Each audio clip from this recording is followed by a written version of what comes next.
नमस्कार, जनभावना टाइम्स पे आप सभी दर्शकों का बहुत बहुत स्वागत है। मैं हूं आपके साथ शालिनी श्रीवास्तव। मेरे साथ आज एक ऐसी शख्सियत मौजूद हैं जो कि मिसेस इंडिया 2023 का खिताब जीत चुकी हैं। साथ ही वो एक एस्ट्रोलॉजर भी हैं, यानी कि फेंग शुई मास्टर हैं।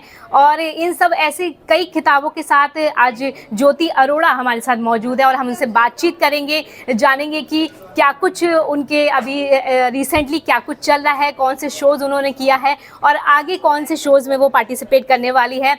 ज्योति अरोड़ा, पहले तो आपका बहुत बहुत स्वागत है जनभावना टाइम्स में। जी धन्यवाद।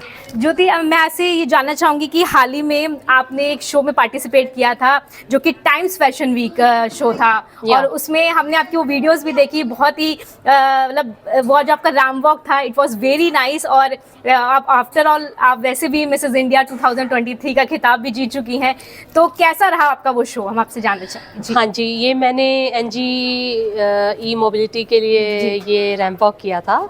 इसमें मैंने अपीयरेंस दिया था as a Mrs India celebrity astrologer.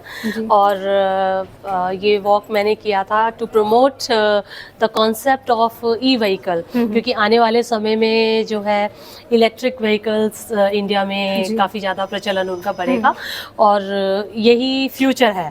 तो उन्होंने नेक्स्ट जेन ने जो बाइक्स लॉन्च की है तो उनको प्रमोट करने के लिए मैंने ये रैंप वॉक किया था। मतलब कि मेन थीम जो उसकी थी वो यही थी कि आप लोग जो ई मोबिलिटी को रिप्रेजेंट कर रहे थे। और ऐसे में आप एक और लेटेस्ट शो में जो आपका होने वाला है उसमें भी आप पार्टिसिपेट करने वाली हैं, जो कि मिसेस एशिया इंटरनेशनल है और इंडिया को रिप्रेजेंट करने वाली हैं आप उस शो में। बहुत गर्व महसूस होता है जब हम भारत को रिप्रेजेंट करते हैं किसी भी स्टेज पे जाके, किसी इंटरनेशनल स्टेज पे जाके।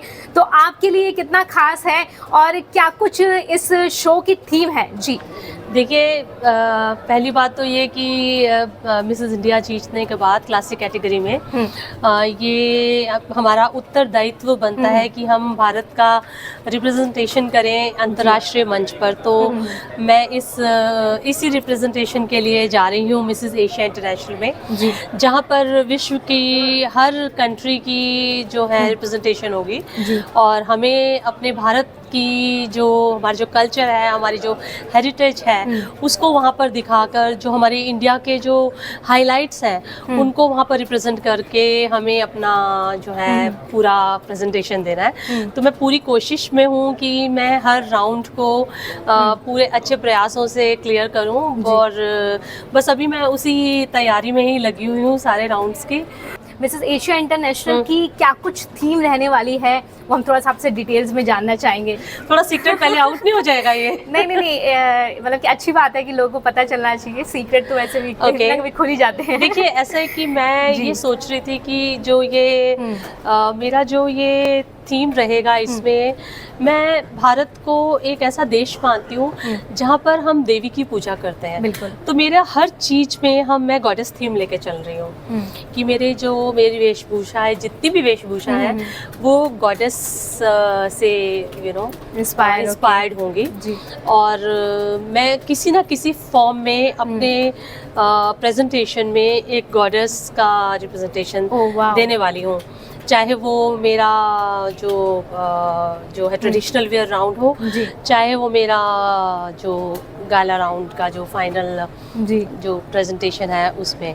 बाकी टैलेंट राउंड में तो डेफिनेटली हमारे देश का जो सबसे ज़्यादा परचम लहरा रहा है बॉलीवुड, मैं बॉलीवुड का ही वहाँ पर कोई ना कोई अच्छा सा प्रेजेंटेशन दूंगी। लेकिन हाँ, ये ज़रूर है कि मुझे लगता है कि मैं बहुत एक्साइटेड हूँ इस शो के लिए और आप सब लोग मेरे लिए चेयर कीजिए। बिल्कुल, पूरा सपोर्ट रहेगा, सपोर्ट कीजिएगा। और 28 नवंबर से लेकर 5 दिसंबर तक ये थाईलैंड में होने वाला है, बैंकॉक सिटी में। और वहाँ पर इसका आयोजन है और ईश्वर ने चाहा तो हम भारतीय वहाँ पर भी कुछ अच्छा कर आएंगे। जैसे कि अभी आपने थीम के बारे में भी बताया कि आप कैसे रिप्रेजेंट करेंगी, और जब आपने मिसेस इंडिया का शो किया होगा उस टाइम भी चीज़ों को, जब अलग अलग रैंप वॉक शोज़ होते हैं तो उसमें ड्रेसेस को हम रिप्रेजेंट करते हैं, अलग अलग कल्चर को, रिलीजन को। तो ये बहुत एक्साइटमेंट वाली चीज़ हो जाती है। इस तरीके से आप अपने देश को रिप्रेजेंट करते हैं, उसकी वेशभूषा को और इसके साथ ही अपनी बोलचाल को। तो ये थोड़ा एक्साइटिंग हो जाता है। जी हाँ बिल्कुल, क्योंकि मिसेस इंडिया में मेरा बिल्कुल अलग प्रेजेंटेशन था। जी। मिसेस इंडिया में मैंने ये थीम नहीं लिया था।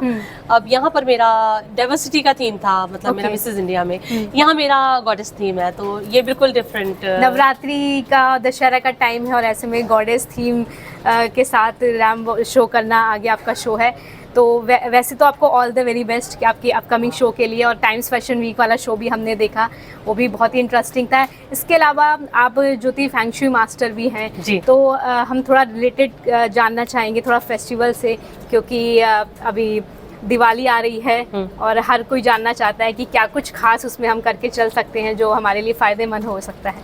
देखिए दिवाली तो आ रही है, लेकिन इस बार क्या है ना कि feng shui point of view से अगर आप मुझसे जानना चाहते हैं तो मैं वर्ल्ड का फेंग शुई एनालिसिस कर रही हूँ काफ़ी समय से। और एक्चुअली मैं वर्ल्ड का जो फेंग शुई एनालिसिस करती हूँ तो मैं चिंतित हूँ उससे, क्योंकि वर्ल्ड का जो फेंग शुई एनालिसिस हम कर रही हूँ तो अभी हम पीरियड ऑफ 9 में चल रहे हैं, हम पीरियड ऑफ 8 में चल रहे हैं और पीरियड ऑफ 9 में एंटर करने वाले हैं जनवरी में। तो जैसे ही हम पीरियड ऑफ 8 से 9 में एंटर कर रहे हैं तो मैं ये देख रही हूँ कि सेंटर में जो स्टार लोकेट हो रहा है वो एक क्वेरलसम स्टार है। तो यानी कि अभी ये विश्व में इतना ज़्यादा मतभेद और एक दूसरे के लिए द्वेष की भावना, वॉर और ये सब चीज़ें शुरू हो गई हैं। मुझे सिर्फ ये लोगों से कहना है कि प्रे कीजिए कि अगला साल हमारे लिए कोई बहुत बड़ा युद्ध या बहुत बड़ी ऐसी कोई आपदा ना लेकर आए जिसमें कि इंसान ही इंसान का दुश्मन बन जाए, जो कि अभी हमें बहुत ज़्यादा नज़र आ रहा है। और जहाँ तक दिवाली का सवाल है, हमें दिवाली पे जितना हो सके प्रार्थना करनी चाहिए, पूजा पाठ करना चाहिए ताकि विश्व शांति बनी रहे और सुख समृद्धि के लिए माँ लक्ष्मी की पूजा करें और गणेश की पूजा करें। और मैं शुभकामनाएं ही दूंगी आपको भी, आपके चैनल को भी, और जितने भी दर्शक इसको देख रहे हैं इस वीडियो को, उन सबको मेरी तरफ से दीपावली की बहुत बहुत शुभकामनाएं।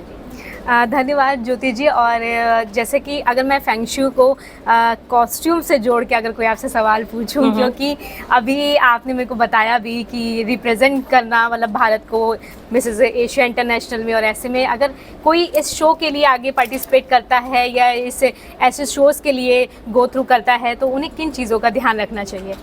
जब आप किसी पैजेंट में जाते हैं और उसमें पार्टिसिपेट करते हैं तो सबसे पहले आपको अपनी ड्रेस को बहुत एलिगेंटली वेयर करना चाहिए। मैंने जब अपने लिए एक पर्टिकुलर थीम, जो कि बहुत जल्दी आपको पता चलेगा जब मैं पार्टिसिपेट कर, बिकॉज मैं बहुत ज़्यादा रिवील नहीं कर सकती। अगर मान लो कहीं कोई गॉडेस थीम लेके चल रहा है तो मैंने देखा है कि प्रीवियस पार्टिसिपेशंस जो हुए हैं इस कंपटीशन में नहीं, दूसरे पेजेंट्स में, तो उन्होंने गॉडेस थीम को बहुत ही गलत वे में रिप्रेजेंट किया है। गॉडेस को बहुत ही सेक्रेड वे में रिप्रेजेंट करना चाहिए, कुछ भी रिवीलिंग नहीं होना चाहिए, बहुत ही एथिकल होना चाहिए और कलर्स चॉइस बहुत ही अच्छा होना चाहिए, बहुत ही सौम्य और बहुत ही शांत और इस तरह का डिसेंट एलिगेंट सा होना चाहिए। तो मैं उन चीज़ों को भी माइंड में लेके चल रही हूँ यहाँ पर। तो ज्योति अरोड़ा मेरे साथ मौजूद थी, इन्होंने हमें बताया है कुछ ज़रूरी चीज़ें जो आप ध्यान में रख सकते हैं, जैसे कि दिवाली से रिलेटेड उन्होंने बात की, और सबसे बड़ी बात है उनकी अपकमिंग शो जो है जिसमें राम शो में पार्टिसिपेट करने, इंटरनेशनल शो है, भारत को रिप्रेजेंट करने वाली है ज्योति अरोड़ा मिसेस एशिया इंटरनेशनल में। आपको बहुत बहुत मुबारक हो, कॉन्ग्रेचुलेशंस जनभावना टाइम की पूरी टीम की तरफ से। और टाइम्स फैशन वीक में भी आपने पार्टिसिपेट किया, हम सब ने देखा, it was very wonderful show and you have done a very beautiful walk. और बहुत अच्छा था आपका जो black gown, the way you walk, मतलब कि इट टोटली रिप्रेजेंट कि हाउ मॉडल्स वॉक एंड कैसे वो हर चीज़, ये बहुत नोटिस करने वाली चीज़ होती है। तो आप हमारे साथ जुड़ी, उसके लिए बहुत बहुत धन्यवाद। और जनभावना टाइम्स पे अभी के लिए फ़िलहाल इतना ही, आप सभी मुझे दीजिए इजाज़त, नमस्कार।